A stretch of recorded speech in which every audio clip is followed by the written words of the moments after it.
Hello friends, welcome to শিক্ষাঙ্গন।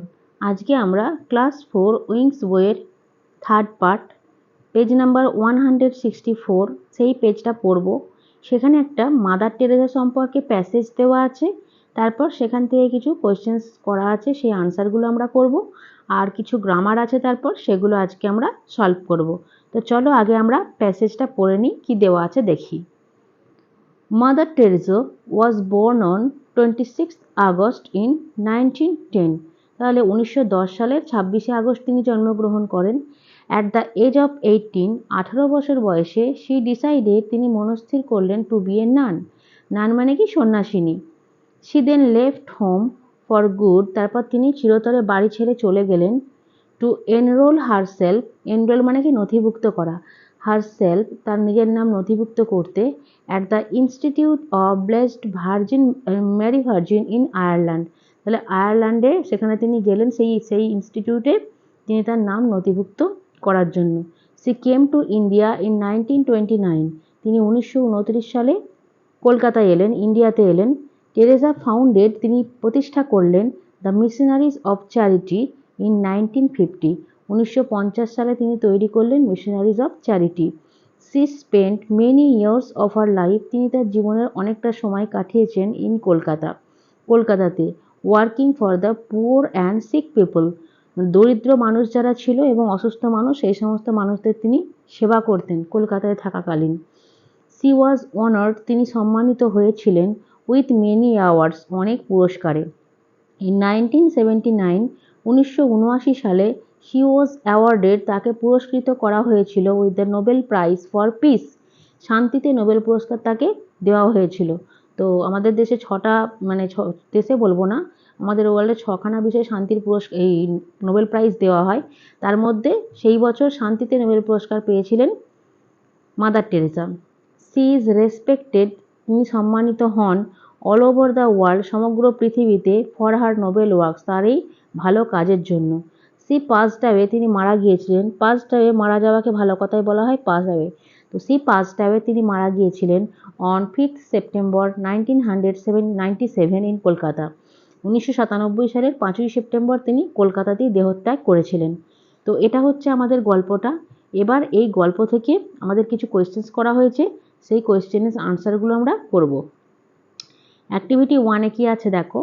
Complete the following sentences, নিচের বাক্যগুলো সম্পূর্ণ করো with information from the text থেকে ইনফরমেশন নিয়ে, অর্থাৎ যে প্যাসেজটা আমরা পড়লাম সেখান থেকে ইনফরমেশন নিয়ে এগুলো কমপ্লিট করতে হবে। তো এরটা কি বলেছে দেখো। Mother Teresa spend many years of her life, mother Teresa তার জীবনের অনেকগুলো বছর কাটিয়েছিলেন। কোথায় কাটিয়েছিলেন? ইন কলকাতা, দেখো এখানটা আছে। She spent many years of her life in Kolkata. তারপরে এখানটা তুমি অ্যাড করতে পারো, তোমরা অ্যাড করতে পারো working for the poor and sick people. তাহলে Mother Teresa spent many years of her life in Kolkata working for the poor and sick people. B একটা দেখো কি আছে। মাদার টেরেসা ওয়াজ বর্ন, জন্মগ্রহণ করেছিলেন ইন 1910, কমা দিয়ে 26 আগস্ট, 1910 ইন 1910, কমা দিয়ে 26 August. C founded, তিনি প্রতিষ্ঠা করেছিলেন, কি প্রতিষ্ঠা করেছিলেন? The Missionaries of Charity. She founded the Missionaries of Charity. তারপর দেখো ইন 1979, 1979 সালে Mother Teresa was awarded, Mother টেরেসাকে পুরস্কৃত করা হয়েছিল Nobel prize for peace, the Nobel prize for peace. এটা লিখতে হবে। তো তোমরা এখান থেকে ভিডিওটা দেখার পর নিজে নিজে অ্যাক্টিভিটি 1টা সলভ করবে। আমরা নেক্সট পেজে চলে যাই, কি আছে দেখি চলো। নেক্সট পেজে দেখি চলো কি আছে। অ্যাক্টিভিটি 2 দেখো কি আছে। Write T for true statements and F for false statements. তো ট্রু ফলস করতে হবে। প্রথমেরটা কি বলেছে দেখো। Mother Teresa spent many years in Delhi, Mother Teresa অনেকগুলো বছর দিল্লিতে কাটিয়েছিলেন। এটা ফলস, কারণ তিনি কলকাতায় কাটিয়েছিলেন। বিয়েটা দেখো। Mother Teresa founded the Missionaries of charity, missionaries of charity তিনি প্রতিষ্ঠা করেছিলেন। ট্রু। তারপর সি এরটা কি আছে। সি ওয়াজ অনার্ড, তিনি সম্মানিত হয়েছিলেন উইথ মেনি অ্যাওয়ার্ডস। হ্যাঁ ঠিক কথা। Mother Teresa help the poor people, ঠিক কথা। তো এগুলো মোটামুটি হয়ে গেল। তারপর অ্যাক্টিভিটি 3 দেখো কি আছে। অ্যাক্টিভিটি 3তে বলা হয়েছে whom did Mother Teresa help. Mother Teresa কাদের সাহায্য করতেন? তো তিনি দরিদ্র মানুষদের সাহায্য করতেন এবং যারা সিক পিপল। তাহলে এখানে উত্তরটা আমরা কিভাবে লিখব? মাদার টেরেসা হেল্পটা কি হয়ে যাবে? এখানে যেহেতু ডিড আছে হেল্পড হয়ে যাবে। Mother Teresa helped the poor and the sick people. Mother Teresa MOTHER Mother Teresa TERESA Teresa helped HELPED helped the poor and the sick people SICK sick উপরে লিখছি আমি sick people PEOPLE people। তো এভাবে উত্তরটা তোমাদের লিখতে হবে। Mother Teresa help the poor and the sick people. What did Mother Teresa do? Mother Teresa কী করেছিলেন during her long stay in Kolkata? দীর্ঘদিন যখন কলকাতায় ছিলেন তখন তিনি কি করেছিলেন?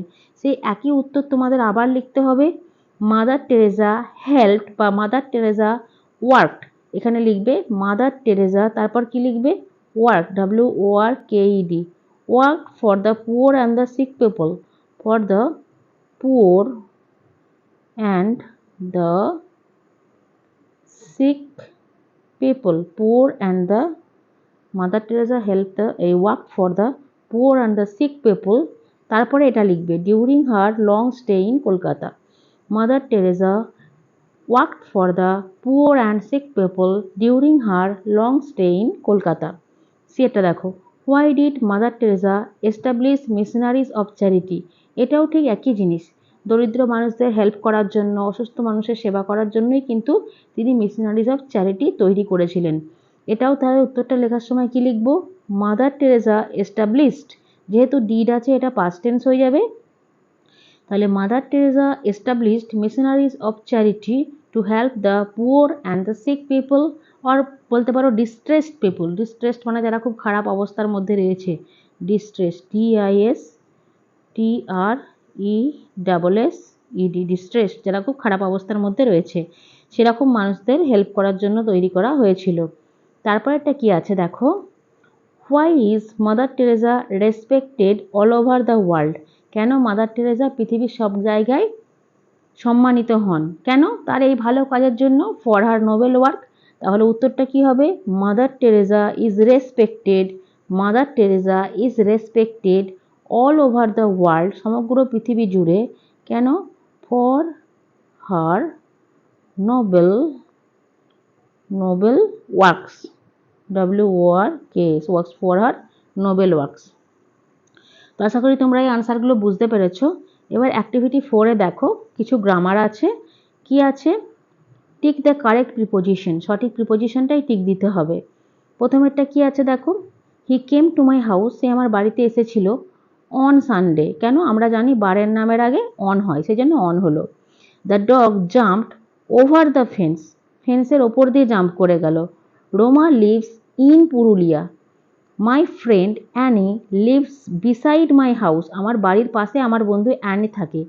The old woman is suffering, বৃদ্ধ মহিলাটি ভুগছে from fever, the old woman is suffering from fever, বৃদ্ধ মহিলা জ্বরে ভুগছেন। নেক্সট পেজ চলে এসো, কি আছে দেখি। অ্যাক্টিভিটি 5-এ কি আছে দেখো, fill in the blanks with correct preposition, সঠিক প্রিপোজিশনস দিয়ে শূন্যস্থান পূরণ করতে হবে। দ্য টিচার স্যাট, শিক্ষক মহাশয় বসে আছেন অন দ্য চেয়ার, তাহলে প্রথমের ড্রাসটাই কি হলো? অন। দুয়েরটা কি আছে? There is a nice story, একটা সুন্দর গল্প আছে ইন দিস বুক, এই বইয়ের মধ্যে। ডিস্ট্রিবিউট দ্য সুইটস, সুইটস মানে মিষ্টিগুলো বিতরণ করে দাও।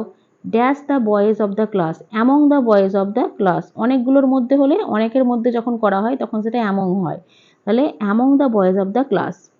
হি ওয়াজ বর্ন, তিনি জন্মগ্রহণ করেছিলেন ইন, সালের আগে কি হয়? ইন হয়, ইন 1990 1990 সালে। Mister Sharma came to Kolkata, mister Sharma কলকাতায় এসেছিলেন ফ্রম দিল্লি, তাহলে এখানে টু হবে, এখানে ফ্রম হবে, দিল্লি থেকে কলকাতায় এসেছিলেন। তো অ্যাক্টিভিটি 5 পর্যন্ত আমরা এই ভিডিওতে আলোচনা করলাম। অ্যাক্টিভিটি 6 থেকে আমরা পরের ভিডিওতে আবার কন্টিনিউ করব।